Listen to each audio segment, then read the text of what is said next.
Hello दोस्तों। आज हम बात करेंगे श्री कृष्ण भगवान की बचपन की बाल लीला के बारे में। लीला को शुरू करने से पहले प्रेम से मेरे साथ बोलिए राधे राधे। राधे राधे दोस्तों।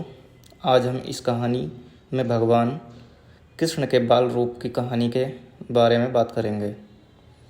हम जानते हैं आप और हम सभी लोग भगवान श्री कृष्ण की लीला सुनने के लिए कितने उत्सुक हैं। मैं कहानी शुरू करने से पहले एक बात कहना चाहूँगा कि इस कृष्ण लीला को पूरा देखें सुने तभी समझ आएगी और इस लीला को अपने बच्चों को अवश्य सुनाएं। मैं उम्मीद करता हूँ कि आपको ये लीला ज़रूर पसंद आएगी।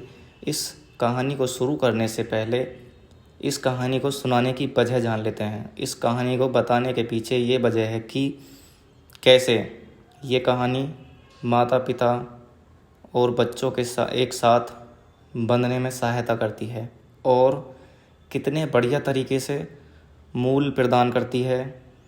मैं आशा करता हूँ आपके बच्चे भगवान श्री कृष्ण की कहानियों को ज़रूर पसंद करेंगे।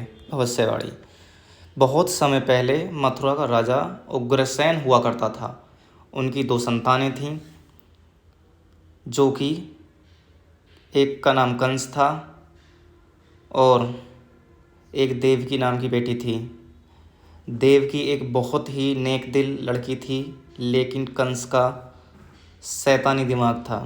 जब वह बड़ा हुआ तो उसने अपने पिता को जेल में डाल दिया और खुद राजा बन गया। इस बीच उनकी बहन देवकी की शादी वसुदेव से हो गई। कंस अपनी बहन को ससुराल छोड़ने जा रहा था, तभी तेज बिजलियों के साथ एक आकाशवाणी हुई कि तुम्हारी बहन का 8वां पुत्र ही तुम्हारे अंत का कारण बनेगा। कंस अपनी बहन की जान के लेने की कोशिश करने लगा, क्योंकि उसने भविष्यवाणी सुनी थी। लेकिन वासुदेव ने कंस से उसकी पत्नी को बख्शने के लिए भीख मांगी। उसने वादा किया कि वह उनके हर एक बच्चे को सौंप देगा।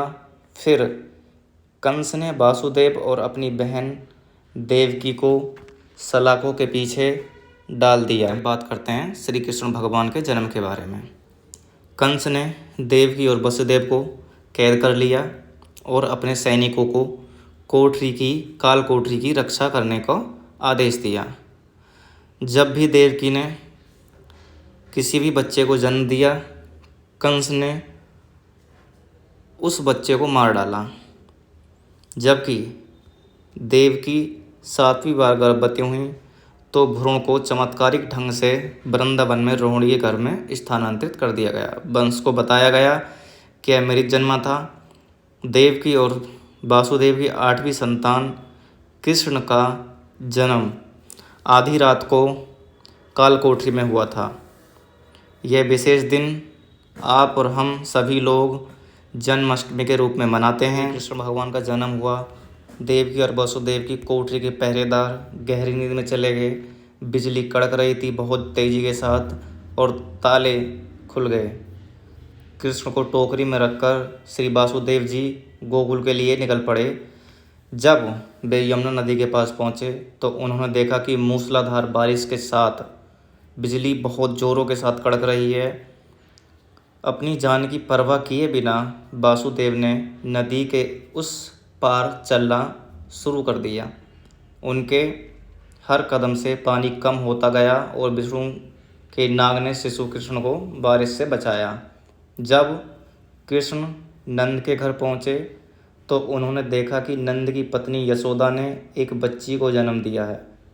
धीरे धीरे उसने बच्चे को उठाया और कृष्ण को उसके स्थान पर रख दिया। फिर वह उस बच्चे को साथ लौट आए और अपने पास ले आए। तब देवी दुर्गा ने कंस को सूचित किया। देवकी और वसुदेव को उम्मीद थी कि कंस बच्ची को छोड़ देगा, क्योंकि भविष्यवाणी में देवकी के 8वें पुत्र का उल्लेख किया गया था।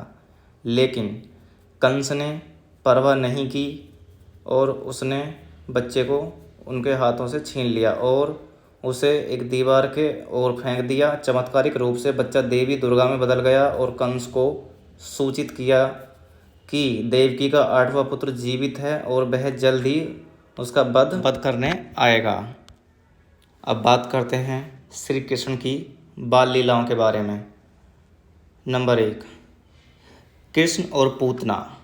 जब भगवान छोटे थे और कंस को पता लग गया था कि कृष्ण जीवित हैं, तो उसने अनेकों राक्षसियों को भगवान श्री कृष्ण के वध करने के लिए भेजा।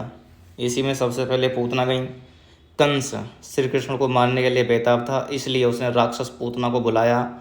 उसने पूतना को एक सुंदर युवती का रूप धारण करने को कहा और पिछले 10 दिनों में पैदा हुए गोकुल के सभी बच्चों को मारने के लिए कहा।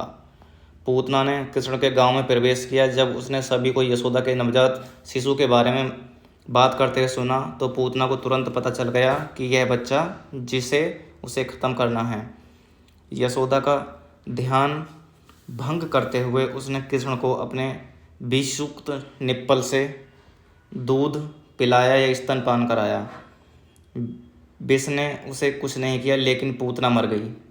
अब बात करते हैं कृष्ण भगवान की माखन चोरी की बातें, जो कि आज भी सभी माताएं अपने बच्चों को माखन चोरी की काफ़ी अच्छी कहानियाँ सुनाती हैं। कृष्ण को मक्खन खाना बहुत पसंद था। जैसे जैसे वह बड़े हुए, कृष्ण ने अपने ही घर और पड़ोसियों से मक्खन चुराना शुरू कर दिया। यशोदा ने मक्खन लटका दिया ताकि कृष्ण उस तक ना पहुंच सकें। कृष्ण और उनके मित्र आसानी से हार मानने वालों में से तो थे नहीं। उन्होंने इसका समाधान निकाला।